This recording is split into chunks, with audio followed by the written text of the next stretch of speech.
Ladies and gentlemen, I'm joined by a friend, I'm joined by a man of God, omusajja katonda gwatadeko ekisakula omulembe gwaffe, omusajja akola ebintu ekkanisa bye yandikobye okubanga ekola olunaku olwaleero. Is a man that has a heart of God and is a man that is in the East. That is where he's rooted and is doing an incredible job from the East to the world. Most of you know him because he's doing an incredible job, and of course he's around the spaces of the gospel, and we've hosted him before here on 96.6 FM and of course Spirit TV. Sebo musajja wa Katonda kyakitiibwa okwaniriza nate omulundi ogwokubiri.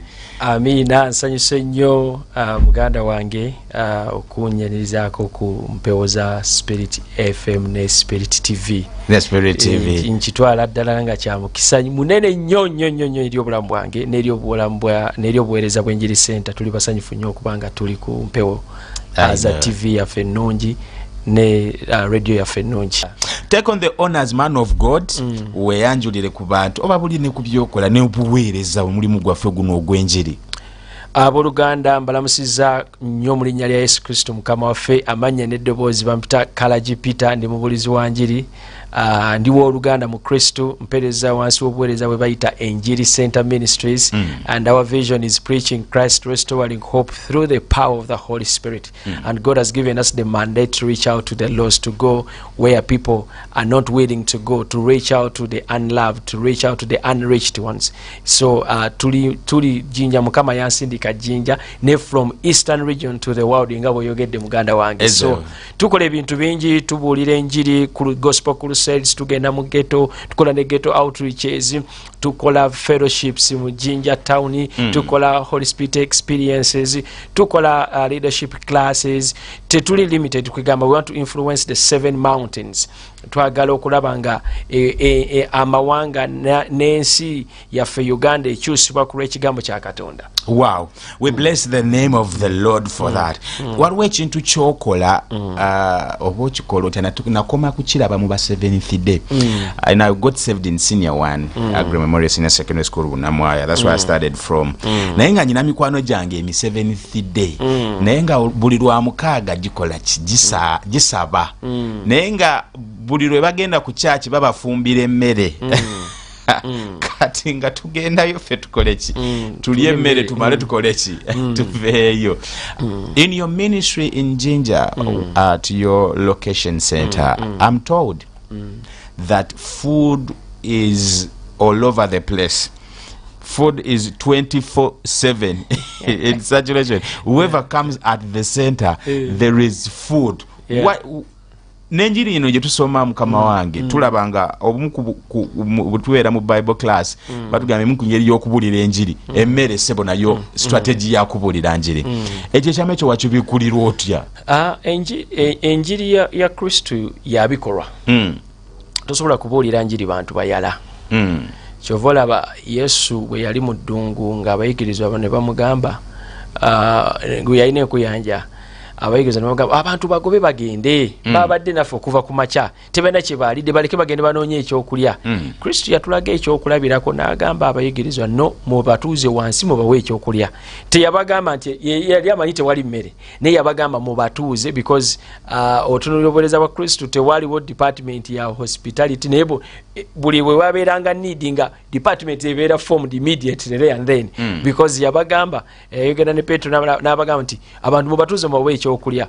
So ekintu ekyo nenkiraba nti ekkanisa eyina okubanga eriisa abantu era tukiraba nti lwaki ekkanisa zeeyuzizaamu n'abaweereza tebakulira wamu because twalekayo okuŋŋaana n'okuliira ewamu because bw'otunulira ebikolwa by'abatume I think essula ya 2 Bible egamba nti ekkanisa ne yeeyongera mu kussa ekimu n'okuliira ewamu and breaking bread. So breaking bread is powerful.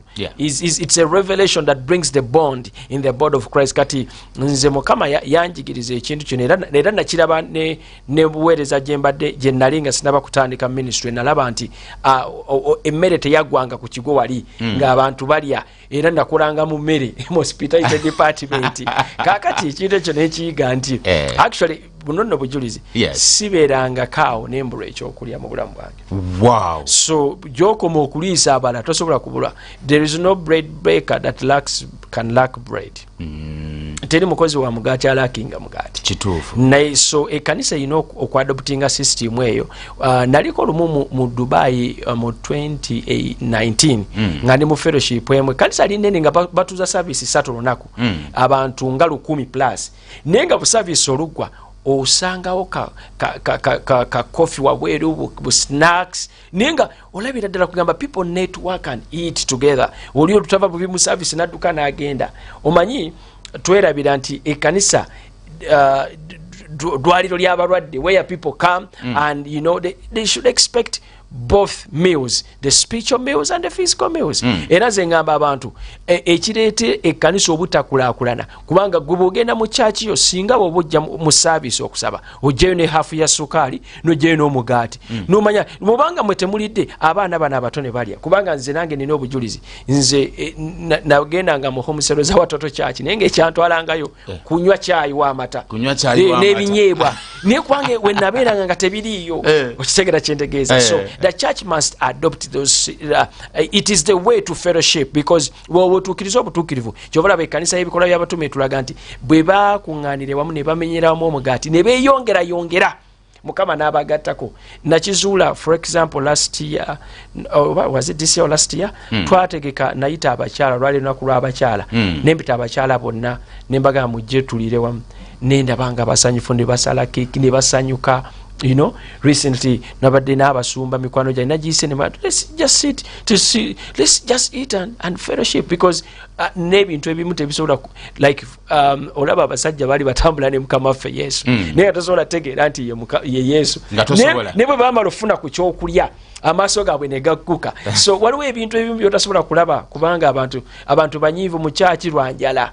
Enjala ereese obuzibu mu kyaki ne wano oyinza okuba omukwano gw'omuntu omutuma kino naye ng'enjala emuluma. Naye emmere kintu kikulu nnyo. We should bring back food, the food in church. Abantu baliire kale ne weebeerawo kacyayi tekyetaagisa kinene nnyo but ekyo kireeta bondi mu kkanisa ya Kristo.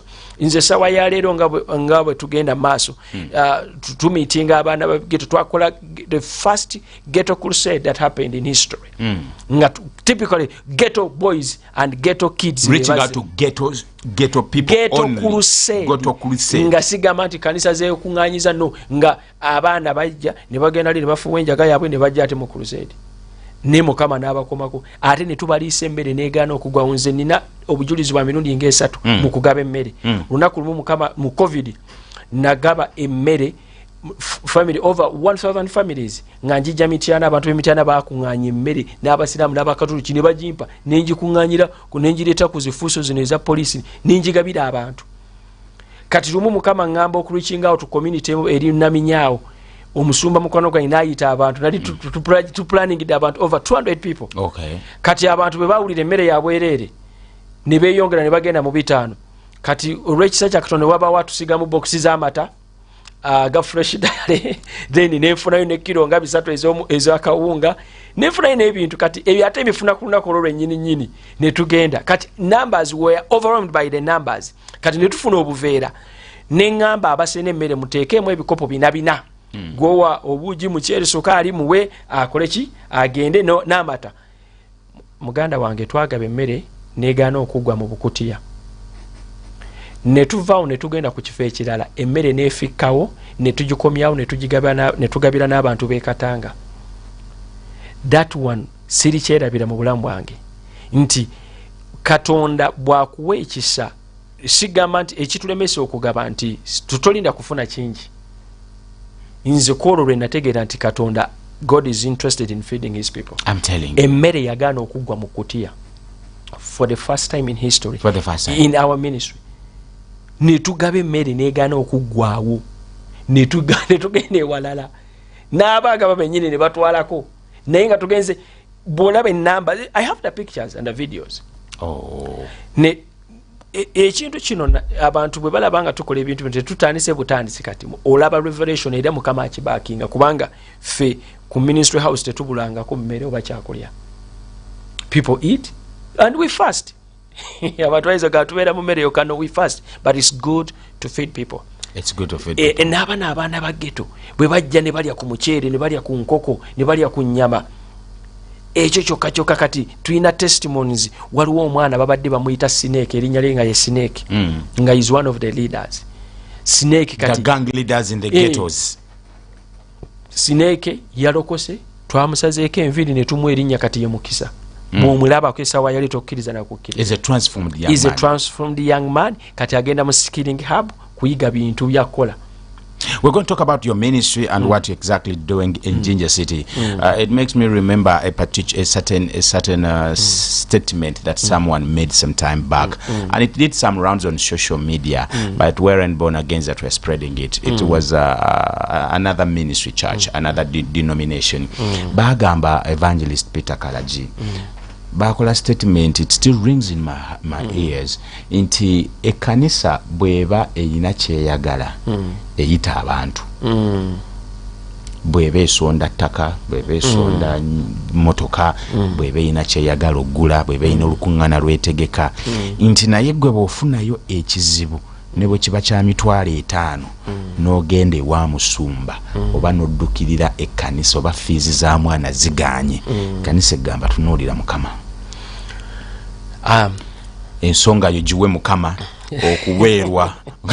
okubeerwa kuva eri mu ggulu, nti naye ng'ate mmwe tuba mutwagala ate mmwe muyitaffe.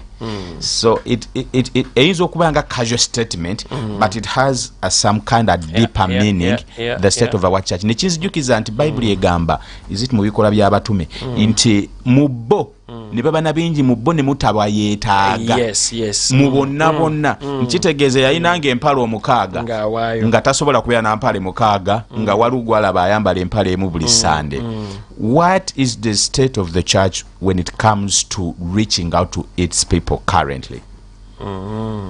Ekkanisa eyimiriddewa ku kyokulaba nga egassa abantu baayo mu byobuliwo, okwagala okwo okw'okubanga teri abulwa mu kkanisa kuyimiriddewa. Anti kati nga bwe twogedde mu bikola by'abatume 2 olunyiriri lusobola okutandikira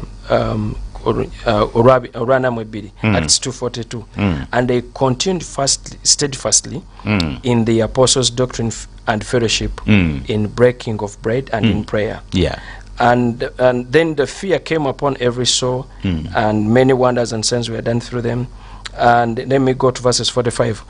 And sold their possessions and goods and divided among them, and anyone had in need. So, and in other words, verses 46, so they continued daily with one accord in the temple and breaking of bread from house to house, and they ate their food with gladness and simplicity of heart, praising God and having favor with all people, and the Lord added to the church daily to those who were being saved. So olaba ekanisa, recently I was telling people that Jesus did not die on the cross for us to become Christians. We have misunderstood the power of Christianity, the power of salvation. The moment you accept Christ, you become Christ-like. It's a responsibility to live like Christ. Christianity is a responsibility. It's beyond just praise God. No, it is a responsibility to portray the acts of Christ.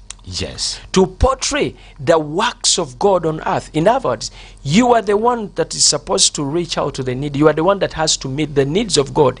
Before, let me tell you, if the church does not wake up and meet the people's needs, we are doing nothing.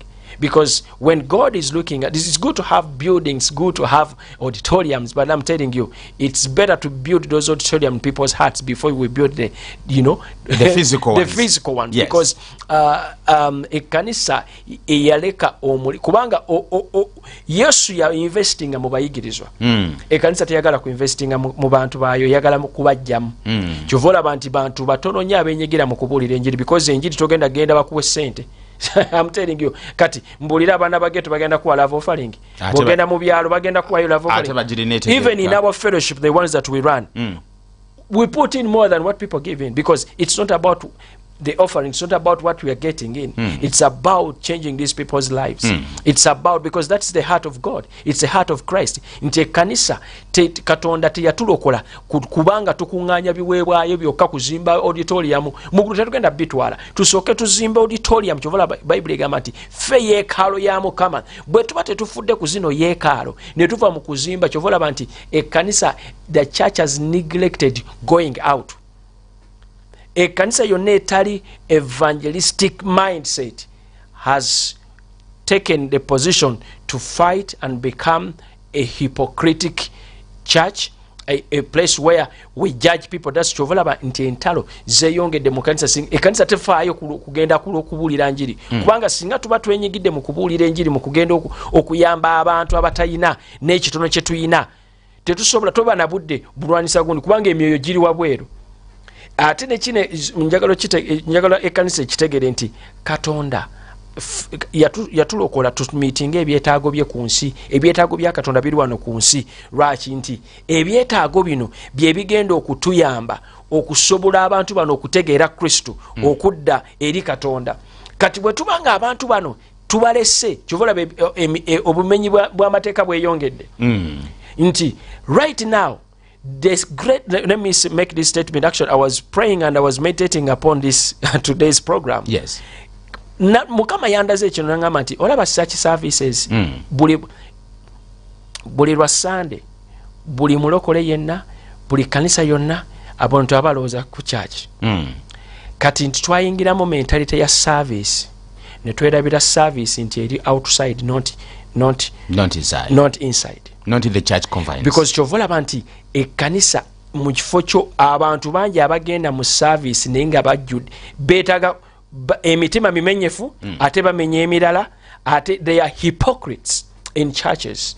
They are not saints. Why? Nti bayingira eddiini ebakkiriza okubeera nti kati we are now confined, let's go for Sunday service, let's go praise and worship and go back. Ne twerabira omulimo guli nti we are called beyond church service. We are called beyond church programs. Our work is outside there. If the church can understand that our mandate is outside, not in our walls. Kyovola banti abasumba bangi nnyo, actually abasinga balwanisa enjiri nnyo ddala. Olaba nti nze nja kubulira amazima nti abantu abasinza otulwanisa si basiraamu, si baki naye balokole bannaffe. Okimanyi musumba waliyo abantu recent kino kyankabya n'amaziga almost. Waliwo twali tubeera n'okusaba kw'abaweereza. Waliwo abantu abatavangako Kampala kuva Jjinja mpaka Kampala. Nga Kampala is a dream. Nga tatuukanga kuva wali Jjinja. Nga tasalangako bridge. Baalimu abantu 5 ne ngamba omu ku ba leaders ne wandiika amannya obaleete e Kampala obatwale ku Cafe Javas balye. Okitegera kyendegeeza? Eyo exposure yokka oli akuze si baana bato nti buntikana kabebi naye nga tatuukangako Kampala. Wano e Kampala. Ne bagamba mulinye taxi mubaleete mubatwale ku Cafe Javas. Tajjangako Kampala. Enjiri ereeta exposure. Ekyo kyokka kikyusa obulamu bw'omuntu. Recent tubadde ne meeting y'abageto bajja babadde nga almost 200. Abaana olwamaze buli omu nga bajja bangamba muzeeyi nkooye ebintu bino mbikooye njagala kukyukira ddala. I'm tired. I am tired ng'omulaba agamba nkooye. Niyo oli bw'alaba kubanga tebaagalikika. Bazibu. Naye nga ekkanisa singa etegeera nti we've been called beyond our walls. Actually, I always tell people a powerful ministry, a powerful church is not determined by its seating capacity but by its sending capacity. If the church cannot go out to win the lost, to love the people outside, we are doing nothing. Because that's a mandate God gave Jesus. That's the golden mandate. That's the greatest commission we're doing. Where do you see this ministry after feeding them, after preaching the gospel to them as a ministry vision bearer? Where do you see this ministry of the street children that you are currently doing, and what are some of the results and the testimonies that you have as a ministry? The ghetto kids. Okay. Of course, now we are planning for another ghetto crusade in Igaland. We call Iganga. Now they call it Igaland. So ngenda ntuuka nga waliwo bebakutte ngeze ku poliisi Katonda laba bwakola ekyamagero omusirikale nanga pasita twetaaga naffe n'okoleyo crusade eya ghetto nemba meeting awali bakomanda balina ba CDF Samulai ge manya gaabwe balina amanya gali awo era nabo twali nabo nemba meeting bagamba pastor twagalira ddala enjiri gajeno gali awo. So abantu bano bwe bakyuka eggwanga libeeramu emirembe omuntu abadde abba abatakyabba kati tuyina waliwo abaana abamu abaali bakuba era njakuwaako obukiripusi obulabe babadde bawa testimony nga boogera ne bannaabwe abaaliyo eri nga babbi nga bakoze nga basobola okusalaasala ne bakuteeka mu kutiya talina kyafiirwa naye kati basajja bavuddemu bakola engatto olw'ekisa kya Katonda nze Mukama yangamba genda otandika okubuulira enjiri batuukemu kati njagala okwebaza Dr. Faith Katana mami ya namutuukira ne musaba recent twabadde naye nangamba muweyo abaana 15 bayingire presidential skilling hub. Abaana batandika okubaako bye bayiga ate naffe ku ministries ku Enjiri Center twatandise project abaana batandise okutunga bayiga okutunga okola liquid soap okulunda okubajja tutandise ebintu ebyenjawulo music abaana baleme kubeera bubeeza because enjiri yegenda okuleta transformation mu ggwanga. Enjiri yegenda okukyusa abantu abayaaye balekerawo okubeera nga tebakyali bayaaye. So kati tetugenda bugenzi nti muntu lokoka kujangu eri Katonda ojeri Katonda neneyisayo nekyuka ate obuzibu bwe buli nti ekkanisa ejjudde nawe waliko mu ghetto newuunya bweyogera obujulizi obwo ekyewuunyisa era ngenda kwesanga ekyokulabirako ekyewuunyisa nti bwe twamala okukyuka ne twerabira bannaffe ne twerabira nti wakyaliyo emirembe wakyaliyo emikululo emirala ne twerabira kyovalaba nti tuli mu ntalo ezitatugenda tugasa omulimu gukyali eri king guli eri wansi guli eri era mbakowoola nti buli omu wooli wenyigire mu kuwangula emyoyo gino kubanga tebagenda kubanga ensi tegenda kubayamba. Ekyokuddamu kiri mu kkanisa ekkanisa kyekyokuddamu ate a divided church cannot heal a bleeding world. A divided church cannot heal a bleeding world. We have to unite for the sake of the kingdom. Obukodo buli mu church okusinga n'ensi ate alusazi zisinga kuluma balokole lwaki nze sinalaba ya mulokola talina alusa omanyi lwaki basiiba nnyo nova ku ekyo bwe tusiiba oli asiibulukuka yekka bannaffe bali abalala bwe basiiba baliira wamu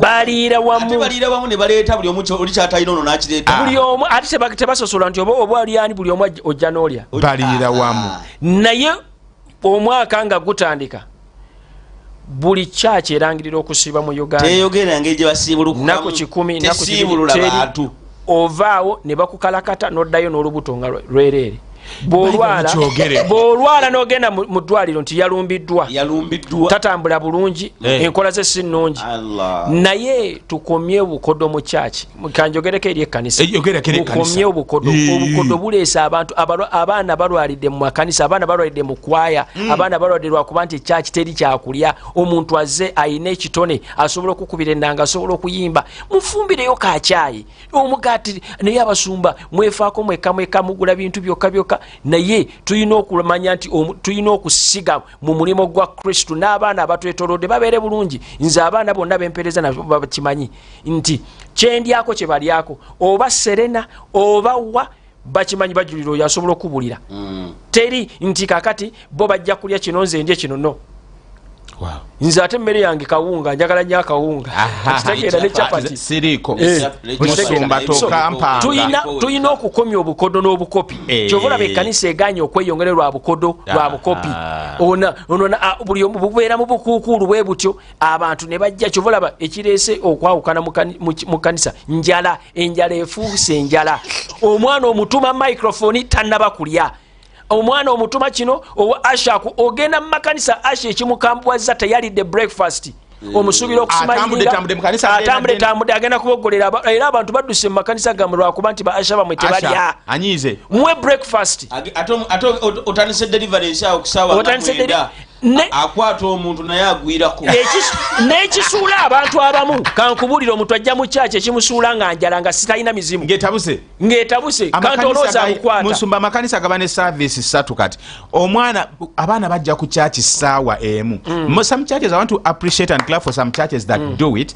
Naye muli mu kyaki ng'abantu bajja ku kanisa ssaawa naddala baweereza ssaawa emu ey'okumakya ne bayimba ne batekako ebyuma media team service esooka nekola ki neggwa ne bayunga ey'okubiri nekola ki neggwa kuva ssaawa emu paka ssaawa 8 nga baweereza babaddewo mu service meka 2 tebanywedde chai ate tewali nteekateeka yagamba nti abaweereza mugenda kulya ekyemisana n'avaawo n'akola ki n'atambula n'anoonya ekiddako ate ng'enkya ne ku Mande alina okujja mu lanchi awa.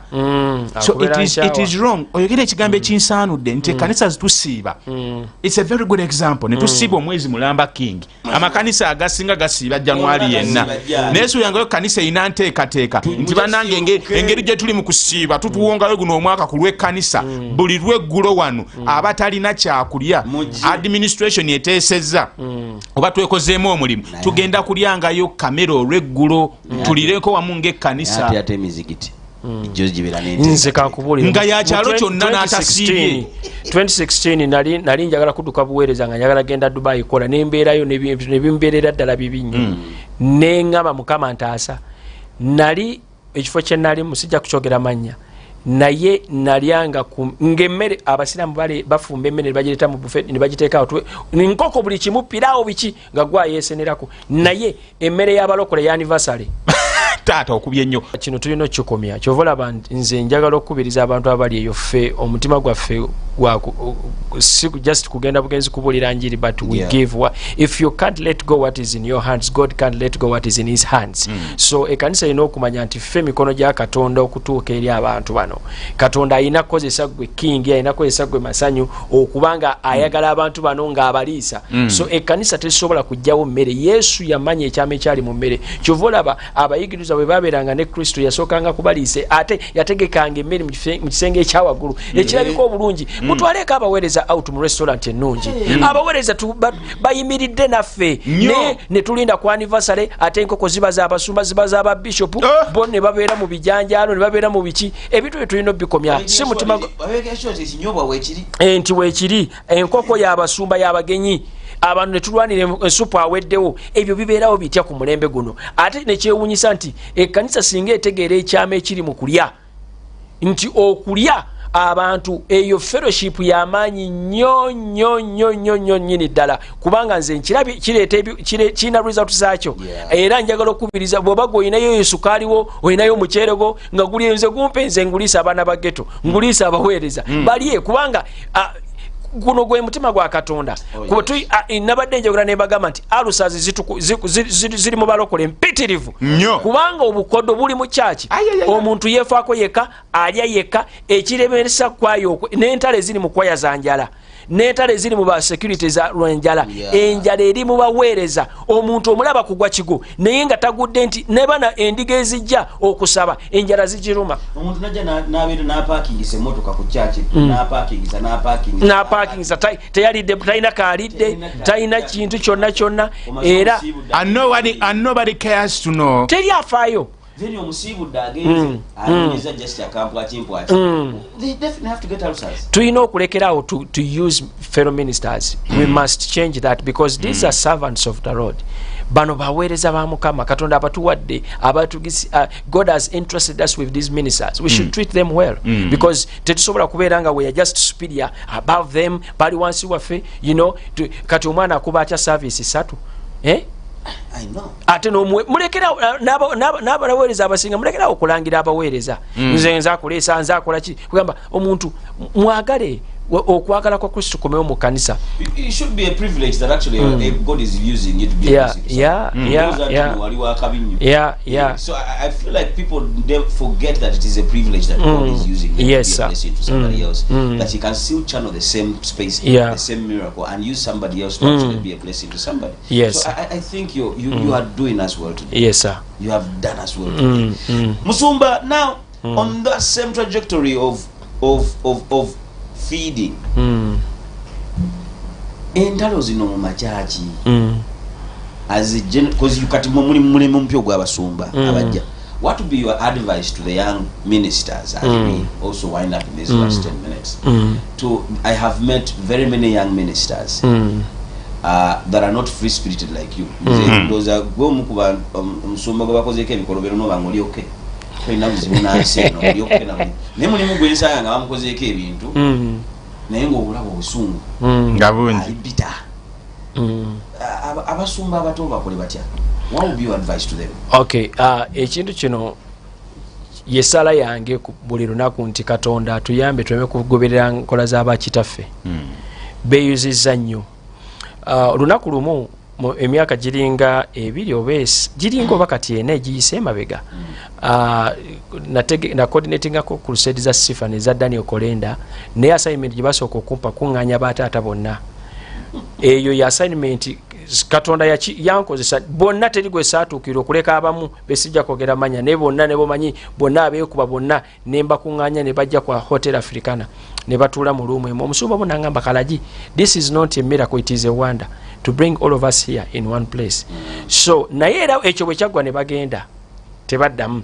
Naye I believe in the ministry of brotherhood and reconciliation and working together as brothers and sisters in the kingdom, because fena emu yaffe eri emu bwakabaka bwa Katonda. Nsaba abaganda bange nga nange mwendi tuve mu ntalo z'abakitaffe kubanga mugulu wagenda kubeera era nze mbabulira baganda bange abali wano abali mu ntalo mugenda tuuka nga temuli mu mansion, muli mu bifuba bya Ibulayimu, muli mu bifuba by'abatume. Lwaki? Nti muyingidde mu bintu Katonda byatatutuma. Katonda yatutuma mu ntalo, yatutuma kuwangula myoyo. So njagala omulembe guno omuto, omulembe gw'abaweereza ogusituka, the new apostles, new evangelists, new teachers, new pastors, new bishops, let us work together in unity, because tekinzijaako mafuta gange kubeera nga nzija nekuzaamu amaanyi, nzija nenkusabira, because amafuta gange tegeeyongera nga nkwabiza nga njogedde obwerere bwo tewali kyeyongerako ate neggulu siryongerako. Okitegeera? So tulina okutegeera nti singa right now we embrace one another as the body of Christ and we lay down our titles, our logos. I always say this because it is not about my ministry, it is not about your ministry, it is about the kingdom of God. If we are kingdom-minded people, it will be difficult for you to fight your brother and sister, because we are in the same body. I can't fight you. You are my brother. I should love you. I should embrace you. Kubanga fena tuyina ebizibu, tuyina weaknesses affe. Ne I should not use your weakness against you. I should not stand here nengamba king oyo golaba ayina challenge bweti ne bweti. No, tekingasa. I should come to embrace you. I should come to pray with you. Nesawa yalero osanga nti olitasobola na kwogera prayer request na muganda we kubanga bajja kumwabya encha. So mbasaba baganda bange ab'omulembe guno, abavubuka, abaweereza b'enjiri, abaweereza mwenna mu makanisa gonna, fraternity zonna, denomination zino zireme twawula. Tubeere kimu nga Kristo bwali kimu ne Taata. We should love one another, embrace one another. Mbasaba tuve mu ntalo z'abakitaffe, ffe tubeere ekyokulabirako. Awo amaanyi ga Katonda gajja kukolera mu ffe, kubanga bakitaffe bayingira ebintu bibatasobola kuvaamu essaawa ya leero. Kyova olaba nti balina ebirungi bye tusobola bayigirako, naye ebintu bye tusobola kubayigirako z'entalo. I cannot stand on my platform netandika okulumba owooluganda atandika, kubanga kambabulireko tuli wano obuweereza si bwangu, tuyita mu bintu bingi, we sacrifice a lot. So I cannot be here netandika okulumba omuntu kuba tomanya kyayitamu, tomanya kyeyerekereza. Ffenna bwe mulaba wano ku media tulina ebintu bye tuyiseemu, tulina abantu bye batuyisizaamu, enganda bizituyisizaamu ne tuyimira ku Kristo. Kati bwe ndaba muganda wange ayandinkumye ate nga njuza buyuza omukulu ayandikiriza okubuuka, ate mbasaba tubikomye, kubanga bayirayo sometime okola ebintu ebyo n'otamanya nti obusungu bwa Katonda bugenda kujja gy'oli. Katonda ayina engeri gy'alwaniramu abantu be, kubanga tofiiranga muntu yena ku musalaba. Katonda yamanyi peyini y'omuntu. Kati gw'oyogera bwogeza ebigambo naye otamanya nti Katonda ayina abantu be era asobola obalwanira. So mbasaba nga tumaliriza, mbasaba nti Katonda atuyambe tutambulire mu bumu, tutambulire mu kwagala, si kuyinaako buzibu, toninaako buzibu, tubeere wamu, tuve mu competition. We should build one another, we should go up together. Yes. Musumba, as we wind up, what would be your parting shots? What is in your heart that you want to deposit to Uganda today? Thank you so much. I call upon the body of Christ to engage in soul winning, to engage in winning the lost, to invest in the kingdom for others, to invest, in other words, ukole kyonna ekisoboka okulaba nga owaayo ku lw'omulimu gwa Mukama. Njagala okutegeeza ekkanisa nti bwe tutagolokoka kugenda kuwangula myoyo tetulina kye tukola. Tulina okuva like okutunulira about the four corners of our churches ne tumanya nti omulimu gusukkuluma just okuzimba structure. Waliwo abantu betulina okugenda okureachinga out eyo kyobola as Njiri Center Ministries Mukama yatuwa campaign gye bayita I am a soul winner era to reaching out eri abantu tetusikiza kubuulira njiri. And also Jesus vibes, I'll talk about Jesus vibes as well. Let the people know about Jesus. Today I came in this t-shirt written on Tova ku Yesu, stay with Jesus. In other words, tova ku Kristo, tova ku mulimo gwa Kristo, tova ku assignment ya Kristo. Sigala ng'obuulira enjiri, sigala ku ekyo Kristo kye yakugamba okukola. Kyatatugambye kukola tokikola. Sigala ng'okola omulimo gwa Katonda gwakuwadde, sigala ng'oyamba abantu abatayina, sigala weeweeyo. I am here to tell you that Katonda atunuulira ebintu by'okola, and God is your great reward. Katonda ajja tukola bulungi. Era nsaba ku mulembe gwaffe guno gwe tulimu, omulembe gw'abavubuka, nsaba baganda bange abali eyo, ababulizi b'enjiri, abatume, bannabbi, baani bonna, tukolere wamu. Let's not fight one another. Let's walk in love. Let's support one another. Let's be there for one another. Kwe kusaba kwange nti Katonda bingi byagenda okukola, ate njagala okuyisa kino, it's a prophetic message nti ekkanisa eve mu tulo. God is not waiting for the sitting church, for the sleeping church. I'm telling you, the church must awaken, because revival etegenda kundi omusumba oyimira katuuti noyisamu abawereza banne eggaali. Kitegeeza kinti we have portrayed the image that has brought results, okuleeta nti ne government ekola ebintu byekola nga teri akigamba, kuba ne kanisa namwe byemukola temukyabitegeera. So mbasaba mukomewo, tukole ebintu nga Kristo bwe yatugamba bikola, okwagala kukomewo, entisa ya Katonda ekomewo mu linnya lya Yesu. Good morning. We cannot go past this. Yes.